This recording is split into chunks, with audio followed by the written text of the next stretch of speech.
Sir, CPM നേതാവ് സഖാവ് ലോറൻസിന്റെ മരണവുമായി ബന്ധപ്പെട്ട് സങ്കടകരമായൊരു വാർത്തയാണ് ഇപ്പോൾ പുറത്തു വന്നുകൊണ്ടിരിക്കുന്നത്. MM ലോറൻസിൻ്റെ മൃതദേഹം മെഡിക്കൽ കോളേജിന് നൽകാനായിട്ട് അദ്ദേഹത്തിൻ്റെ മകൻ സജീവൻ തീരുമാനിച്ചിരുന്നു. അത് പാർട്ടി ജില്ലാ കമ്മിറ്റി അംഗീകരിക്കുകയും അതിനുള്ള നടപടിക്രമങ്ങളൊക്കെ പൂർത്തീകരിച്ച് വാഹനത്തിൽ കയറ്റുമ്പോഴാണ് പ്രശ്നം ഉണ്ടായിരിക്കുന്നത്. അദ്ദേഹത്തിൻ്റെ മകൾ ആശ ലോറൻസ് ഇതിനെ അതിശക്തമായി എതിർത്തിരുന്നു. തൻ്റെ പിതാവ് ഒരിക്കലും മൃതദേഹം മെഡിക്കൽ കോളേജിന് കൊടുക്കാൻ പറഞ്ഞിട്ടില്ല. അതുകൊണ്ട് സഹോദരങ്ങൾ അങ്ങനെ പറയുന്നു. അത് അച്ഛൻ്റെ ആഗ്രഹപ്രകാരമല്ല, പാർട്ടിക്ക് വേണ്ടി ഇവർ ചെയ്യുന്ന ഒരു നാടകമാണെന്നാണ് ആശ ലോറൻസിൻ്റെ വാദം. ആശ ഈ നിലപാട് ഇന്നലെ തന്നെ വ്യക്തമാക്കിയിരുന്നു. ഇന്നിപ്പോൾ ആശ ഹൈക്കോടതിയെ സമീപിച്ചു. ഹൈക്കോടതി പറഞ്ഞു ലോറൻസിൻ്റെ മൃതദേഹം ഇപ്പോൾ വിട്ടുകൊടുക്കേണ്ട, കേസ് തീരുമാനമാകുന്നത് വരെ മോർച്ചറിയിൽ സൂക്ഷിക്കാൻ പറഞ്ഞു. അപ്പോൾ ലോറൻസിനെ കുറിച്ച് നമുക്ക് പറയാം. അദ്ദേഹം മരിച്ചപ്പോൾ 1-2 സംഭാഷണങ്ങൾ ലോറൻസുമായി ബന്ധപ്പെട്ട് നടത്തിയിരുന്നു. ഏതായാലും അതിനു മുമ്പ് ആശ ലോറൻസിൻ്റെ നിലപാടിൻ്റെ കാരണം എന്താണെന്ന് നമുക്ക് നോക്കാം. ഇന്നലെ ആശ ഫേസ്ബുക്കിൽ ഒരു പോസ്റ്റ് ഇട്ടിരുന്നു. ഞാൻ ആദ്യം അത് വായിക്കാം. അപ്പോൾ അത് വായിക്കുമ്പോൾ അഖിലയ്ക്കും നമ്മുടെ പ്രേക്ഷകർക്കും ആശയുടെ മനസ്സ് പറയുന്നത് എന്താണെന്ന് വ്യക്തമാകും. നമുക്ക് ആശയുടെ പോസ്റ്റിലൂടെ ഒന്ന് പോകാം. അവസാന യാത്രയയപ്പും ചതിയിലൂടെ. തൻ്റെ അച്ഛനെ അവസാനമായി യാത്ര അയക്കുന്നതും ചതിയിലൂടെയാണെന്നാണ് പറയുന്നത്. അവസാന യാത്രയയപ്പം എന്ന് പറഞ്ഞാൽ ഇതുവരെ അച്ഛൻ ഒരുപാട് ചതിക്കപ്പെട്ടു, മരിച്ചതിന് ശേഷവും തൻ്റെ പിതാവിനെ ചതിക്കുകയാണ് എന്നാണ് ആശാ ലോറൻസിൻ്റെ FB പോസ്റ്റിലെ ആദ്യത്തെ വരി. ബാക്കി വായിക്കാം. അപ്പൻ ഒരിക്കലും പറഞ്ഞിട്ടില്ല അപ്പനെ മെഡിക്കൽ കോളേജിന് ദാനം കൊടുക്കുവാൻ. അപ്പനേക്കാൾ വലിയ നിരീശ്വരവാദിയായിരുന്നു. അദ്ദേഹത്തെ അടക്കിയത് കലൂർ പൊറ്റക്കുഴി പള്ളി സിമിത്തേരിയിൽ എല്ലാവിധ ക്രിസ്തീയ ആചാരങ്ങളുടെയും അകമ്പടിയോടെ ആയിരുന്നു. ഞങ്ങൾ 4 മക്കളുടെ വിവാഹം പള്ളിയിൽ വെച്ച് നടന്നു. എല്ലാത്തിനും അപ്പൻ പങ്കെടുത്തിട്ടുമുണ്ട്. അന്നൊക്കെ ഈ മക്കളുടെ വിവാഹമൊക്കെ നടക്കുമ്പോൾ കേരളത്തിലെ ഏറ്റവും ശ്രദ്ധേയനായ ഏറ്റവും കരുത്തനായ CPM നേതാവായിരുന്നു അദ്ദേഹം. LDFൻ്റെ കൺവീനറായിരുന്നു, CITUവിൻ്റെ ഏറ്റവും വലിയ നേതാവായിരുന്നു, CPMൻ്റെ കേന്ദ്ര കമ്മിറ്റി അംഗമായിരുന്നു. അങ്ങനെ കേരളത്തിലെ ഏറ്റവും കരുത്തരായ പ്രത്യയശാസ്ത്ര ദാർഢ്യമുള്ള സമുന്നതനായ നേതാവായിരിക്കെ മക്കളുടെ കല്യാണങ്ങൾ എവിടെയാണ് നടന്നത്? പള്ളിയിൽ വെച്ചാണ് നടത്തിയത്. ആ വിവാഹങ്ങളിലെല്ലാം അച്ഛൻ പങ്കെടുത്തിട്ടുണ്ട്. തൻ്റെ മാത്രമല്ല, താൻ ഉൾപ്പെടെ ഞങ്ങൾ 4 മക്കളുടെയും വിവാഹം പള്ളിയിൽ വെച്ച് നടത്തിയിട്ടുണ്ട്. അതിൽ അപ്പൻ പങ്കെടുത്തിട്ടുമുണ്ട് എന്ന് പറയുന്നു. അതായത് താൻ കമ്മ്യൂണിസ്റ്റ് പാർട്ടിയുടെ നേതാവാണ് എന്നതുകൊണ്ട് തൻ്റെ മക്കളെ മതേതരമായി മതത്തിൽ നിന്നും മാറ്റി നിർത്തി നിരീശ്വരവാദികളായി കെട്ടിച്ചയക്കാനൊന്നും അപ്പൻ തയ്യാറായിട്ടില്ലെന്ന് മാത്രമല്ല, ആ ചടങ്ങുകളിൽ പള്ളികളിൽ നടന്ന ചടങ്ങുകളിൽ വളരെ സജീവമായി പങ്കെടുത്തിട്ടുണ്ടെന്ന് പറയുന്നു. ഇത് തീർന്നില്ല. പേരക്കുട്ടികളുടെ മാമോദിസയ്ക്ക് അപ്പൻ പങ്കെടുത്തിട്ടുണ്ട്. പള്ളിയിൽ പോകണമല്ലോ. അമ്മയെ യാത്രയാക്കിയതും പള്ളിയിലാണ്, അമ്മയെ അടക്കിയതും പള്ളിയിലാണ്. ഇതാരെയോ ബോധിപ്പിക്കാനാണ് ഇപ്പോഴത്തെ നാടകം.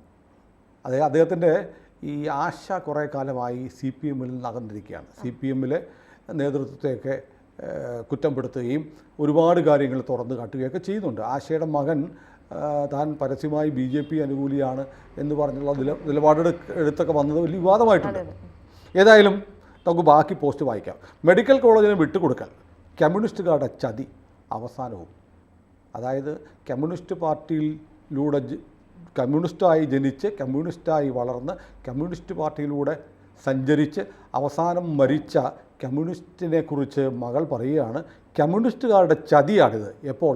അവസാനവും എന്ന് പറഞ്ഞാൽ കമ്മ്യൂണിസ്റ്റുകാർ വളരെ മുമ്പേ അദ്ദേഹത്തെ ചതിച്ചുവെന്ന് ലോറൻസിൻ്റെ മകൾ ആശ ആരോപിക്കുകയാണ്.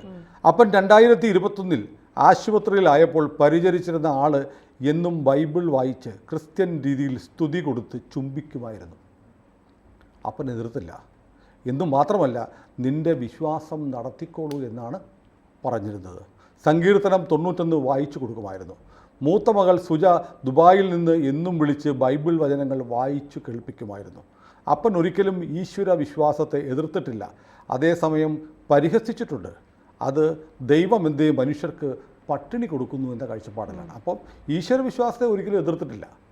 ലോറൻസ് കമ്മ്യൂണിസ്റ്റ് ആയിരിക്കെ മകൾ പറയുകയാണ്, മറ്റാരുമല്ല സ്വന്തം മകളാണ് പറഞ്ഞത്, അച്ഛൻ ദൈവവിശ്വാസത്തെ എതിർത്തിട്ടില്ല. പക്ഷെ കളിയാക്കിയിട്ട് ദൈവം എന്തിനാണ് മനുഷ്യനിങ്ങനെ പട്ടിണി കൊടുത്തത്?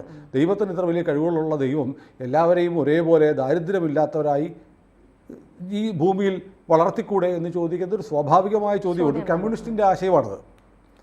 മതങ്ങളെ, ഈശ്വരവിശ്വാസത്തെ, ഈശ്വരവിശ്വാസികളെ അകറ്റുന്നത് ഭാരതത്തിൽ പാർട്ടിയെ ജനങ്ങളിൽ നിന്ന് അകറ്റുമെന്ന് കേന്ദ്ര കമ്മിറ്റിയിൽ പറഞ്ഞപ്പോൾ സഖാക്കൾ ഒറ്റപ്പെടുത്തുകയാണ് ചെയ്തത്.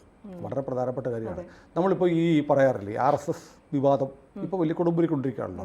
ദത്താത്രേയ ഒസബാല എന്ന് പറയുന്ന RSSൻ്റെ ഏറ്റവും സമുന്നതനായ നേതാവിനെ CPM വേണ്ടി ആരോപണമാണ്, CPM വേണ്ടി അല്ലെ പിണറായി വിജയന് വേണ്ടി ADGP അജിത് കുമാർ പോയി കണ്ടു എന്നുള്ള ഒരു ആക്ഷേപം. പക്ഷേ 100 വർഷം മുമ്പാണ് RSS ഉണ്ടായത്. 2025 RSSൻ്റെ 100ാം വാർഷികമാണ്. ഇന്ത്യയിൽ കമ്മ്യൂണിസ്റ്റ് പാർട്ടി ഉണ്ടായിട്ടും 100 വർഷമായി.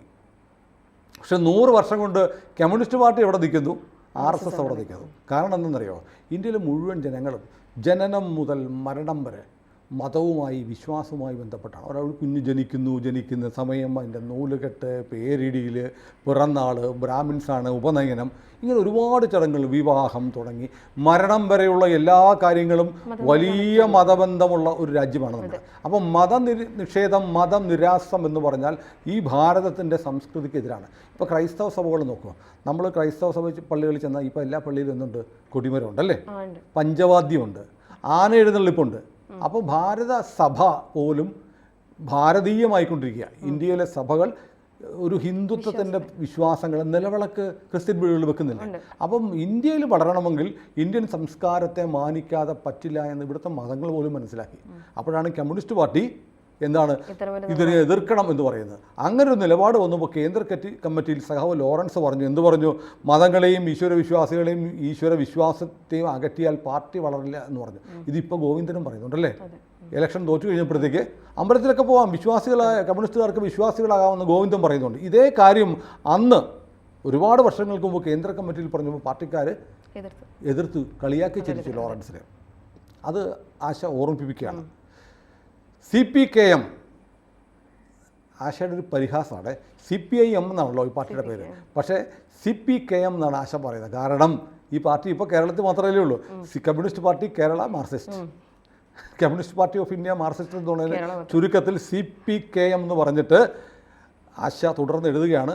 അപ്പനെയും ഞങ്ങളെയും ചതിക്കുകയാണ് മൂത്ത മകൻ, പാർട്ടി മെമ്പർ, പാർട്ടി അടിമയാണ്. മൂത്ത മകനായ സജീവൻ, ഞങ്ങൾ 3 മക്കളെയും സജീവൻ ചതിക്കുകയാണ്. അയാൾ പാർട്ടിയുടെ മെമ്പറാണ്, പാർട്ടിയുടെ അടിമയാണ് എന്ന് പറഞ്ഞാൽ ആശ വിളിച്ചു പറയുന്നത് ഞങ്ങൾ 3 മക്കൾ ഒരുമിച്ചും ഒരാൾ മാത്രം എതിരെ നിൽക്കും. ഞങ്ങൾ 3 മക്കൾ, നേരത്തെ പറഞ്ഞ സുജ ഉൾപ്പെടെ, ദുബായിൽ നിന്ന് ബൈബിൾ വചനങ്ങൾ വായിച്ചു കേൾപ്പിക്കുന്നു പറഞ്ഞ സുജ ഉൾപ്പെടെ, ആശ ഉൾപ്പെടെയുള്ളവരെ ചേർത്തിട്ടാണ് ഞങ്ങൾ 3 മക്കൾ എന്ന് പറയുന്നത്. ഒരാളെ മാറ്റി നിർത്തി തള്ളി പറയുകയാണ് ആശ. കാരണം അത് പാർട്ടി മെമ്പറാണ്, പാർട്ടിയുടെ അടിമയാണ്.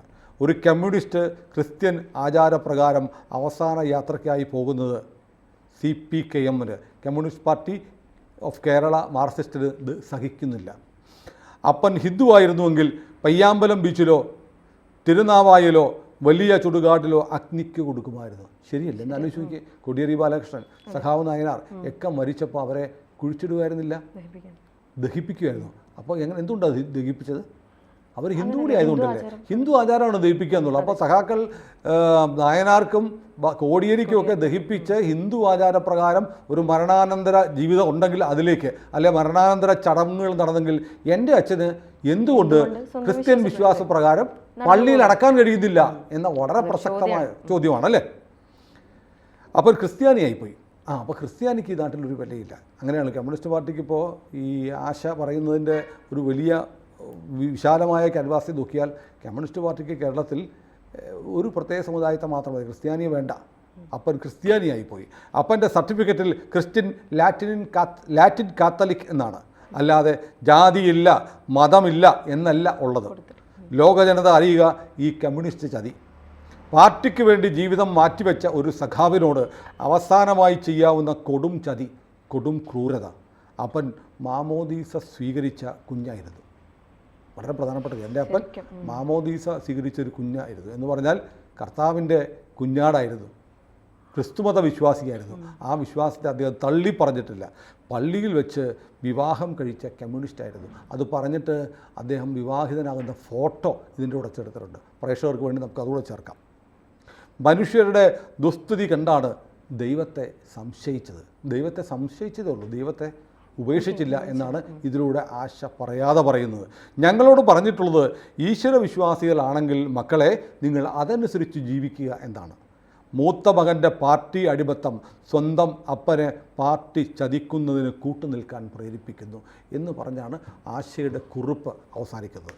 അപ്പോൾ ആശ അപ്പന് വേണ്ടി, വിശ്വാസിയായ അപ്പന് വേണ്ടി, മാമോദീസ മുങ്ങിയ അപ്പന് വേണ്ടി, ക്രിസ്തീയ ആചാരപ്രകാരം വിവാഹിതനായ തൻ്റെ അപ്പന് വേണ്ടി, തൻ്റെ മക്കളുടെ വിവാഹം ക്രൈസ്തവ ആചാരപ്രകാരം നടത്തിയ അപ്പന് വേണ്ടി, പാർട്ടിയിലെ മറ്റ് സഖാക്കൾക്ക്, ഹിന്ദുക്കളായ സഖാക്കൾക്ക് പയ്യാമ്പലം ബീച്ചിൽ ഹിന്ദു ആചാരപ്രകാരം ദഹിപ്പിക്കാനുള്ള അനുമതി കിട്ടിയ ഹിന്ദു സഖാക്കൾക്കുള്ള അവകാശം തൻ്റെ അപ്പനും കിട്ടുന്നില്ല എന്ന ചോദ്യം ഉയർത്തിക്കൊണ്ട് തൻ്റെ അപ്പനെ ക്രിസ്ത്യാനി എന്ന നിലയിൽ പള്ളിയിൽ അടക്കണം, അല്ലാതെ ഒരു രേഖയുമില്ലാതെ അപ്പനെ പാർട്ടിയുടെ തീരുമാനപ്രകാരം അല്ലെങ്കിൽ പാർട്ടിക്ക് ഇഷ്ടപ്പെടും വിധം മെഡിക്കൽ കോളേജിന് കൊടുത്തിട്ട് പാർട്ടിക്കാരുടെ കയ്യടി നേടാൻ ഒരു മകൻ ശ്രമിക്കുന്ന ചതിക്ക് കൂട്ടുനിൽക്കാൻ പറ്റില്ല എന്ന് പറഞ്ഞ് ആശ പോരാടുകയാണ്. ആ പോരാട്ടത്തിൻ്റെ ഒരു ഘട്ടത്തിൽ ആശ ലോറൻസ് വിജയിച്ചു. ആശയുടെ ഹർജി പരിഗണിച്ച് കോടതി ഇന്ന് ശരീരം മെഡിക്കൽ കോളേജിന് വിട്ടുകൊടുക്കാൻ അനുവദിച്ചില്ല. ആ മൃതദേഹം മോർച്ചറിയിൽ വയ്ക്കുകയാണ്. ആ ലോറൻസിൻ്റെ തീരുമാനം ഇതായിരുന്നു എന്ന് തെളിയിക്കുന്ന ഒരു രേഖ കിട്ടിയില്ലെങ്കിൽ സഖാവ് എം ലോറൻസ് ഒരു പള്ളി സെമിത്തേരിയിൽ തന്നെ അടക്കം ചെയ്യപ്പെടും. നമുക്ക് കാത്തിരിക്കാം. കൂടുതൽ വാർത്തകളും വിശേഷങ്ങളും നിങ്ങളിലേക്ക് എത്താൻ ABC മലയാളം സബ്സ്ക്രൈബ് ചെയ്യുക, ബെൽ ബട്ടണും അമർത്തുക.